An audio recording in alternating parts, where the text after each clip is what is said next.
Olá pessoal, tudo bem? Tudo bem com vocês? Vocês estão bem? Meu nome é César, este é meu canal de língua portuguesa e hoje eu vou apresentar para vocês, hoje eu vou explicar para vocês sobre as figuras de linguagem. Sim, vamos conhecer as figuras de linguagem, né?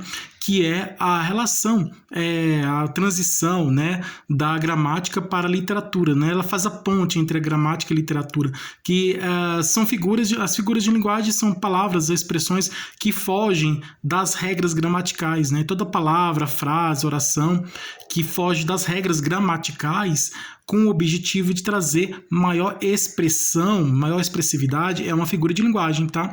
Então, as figuras de linguagem, elas estão muito presentes na literatura, né? A ironia, a metáfora, a ambiguidade, tá? Todas as figuras de linguagem, elas estão presentes na literatura, na poesia, nas narrativas, né?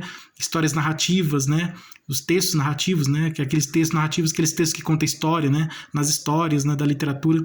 Então, em todas as produções literárias, né? Criações literárias tem a presença aí das figuras de linguagem. Então, mas o objetivo das figuras de linguagem é trazer maior expressão, tá? Maior expressividade. E por isso que elas fogem das regras gramaticais, porque as figuras de linguagem são palavras, né? É a palavra ou conjunto de palavras que fogem dessas regras gramaticais da gramática com o objetivo de trazer essa expressão, tá? Vamos conhecer aqui as várias figuras de linguagem. Então, e vou apresentar aqui vários exemplos aqui de figuras de linguagem para a gente conhecer melhor aqui as figuras de linguagem. Então, se inscreve no canal, tá? Se inscreve no canal, compartilhe e deixe a opinião de vocês. Deixe a opinião de vocês e qualquer dúvida que vocês tiverem, podem me perguntar que esclareço. E veja outros vídeos, que tem outros vídeos bons aqui no canal também, tá? Ative o sininho para receber novidades do canal e seja membro para receber benefícios exclusivos de canal para membros. E vamos lá, vamos conhecer as figuras de linguagem. Então, aqui, primeira questão aqui, vou fazer uma questão aqui. Cada vídeo é um vídeo de uma figura de linguagem diferente, tá? Então, vou apresentar aqui, aqui um exercício de uma figura de linguagem de anástrofe ou inversão. Temos as figuras de construção, né? São aquelas que estão fora das regras gramaticais, né? Uma troca de posição de uma palavra, né? Por exemplo, tem o sujeito, verbo e objeto, né? O sujeito vem no começo, né? O objeto vem depois, o sujeito e predicado, né? Temos o sujeito e predicado, o predicado vem depois. O sujeito vem antes e o predicado vem depois. Essa é a regra normal da gramática. Mas na figura de linguagem, o predicado pode vir primeiro e o sujeito depois, né? Então, tem o sujeito, verbo, objeto. Do verbo e objeto. O objeto vem depois do verbo. O verbo pode vir antes o objeto pode vir antes do verbo. Então, tem uma troca de lugar, né? As palavras, elas, na frase ou na oração, as palavras, elas podem estar trocadas, tá? Pode trocar de lugar. Uma palavra pode trocar de lugar com a outra.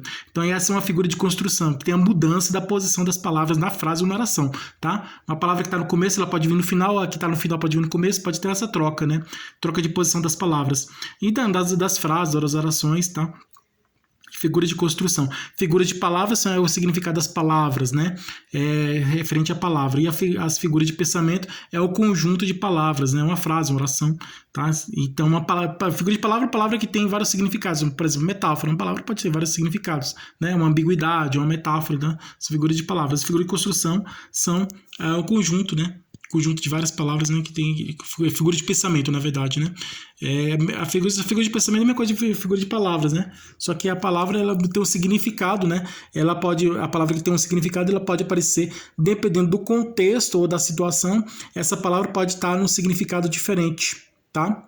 Então, ela pode ter apresentar um outro significado, tá? A figura de pensamento também, tá? Uma palavra pode estar em uma frase, uma oração. A palavra que normalmente ela tem um significado, dependendo do contexto, da situação em que ela está inserida, na frase ou na oração, ela pode apresentar um outro significado diferente, tá? Então, por isso que uma palavra ela pode apresentar muitos significados, né? Pode apresentar vários significados diferentes. Então, vamos aqui, ó. Figura de linguagem. Marque um X na frase que é uma anástrofe ou inversão. Então, estamos falando de inversão, troca, né? Troca de posição das palavras na frase ou na oração. Se a troca é figura de construção, tá? Então, o que estamos falando aqui, quando fala inversão aqui, estamos falando de figura de construção, tá? Então, aqui, existem várias figuras de construção. Agora, vamos descobrir qual que é essa aqui, figura de construção, que é uma anástrofe. Anástrofe ou inversão, né? Anástrofe é inversão, tá? Quando fala figura de inversão ou figura de anástrofe, tá? Anástrofe é inversão, tá? Inversão é troca de posição das palavras na frase, na oração, é a troca, né? É a inversão, a troca. Então aqui temos aqui, ó, eles, o seu único desejo é amar-nos. Eles, aqui nós temos aqui uma anáfora, é quando uma palavra está isolada do resto das outras palavras da frase da oração, tá? Então eles aqui, ó, tá isolado, aqui tem uma vírgula aqui, eles, vírgula, o seu único desejo é amar-nos. Então aqui temos aqui uma quebra, né? Anacoluto, né? Temos a anacoluto, anáfora, anacoluto. Acredito que isso aqui é um anacoluto, tá? Porque a anacoluto é quando tem uma palavra que ela está sozinha na frase, na oração, né? É um anacoluto, tá? Não é essa daqui. Dos laranjais aonde caiu os pomos, tá? Então aqui está trocado, né? Anástrofe inversão. Dos laranjais, tem alguma coisa errada aqui, não tem? O que você acha que está errado aqui? Aqui é a posição, né? Dos laranjais aonde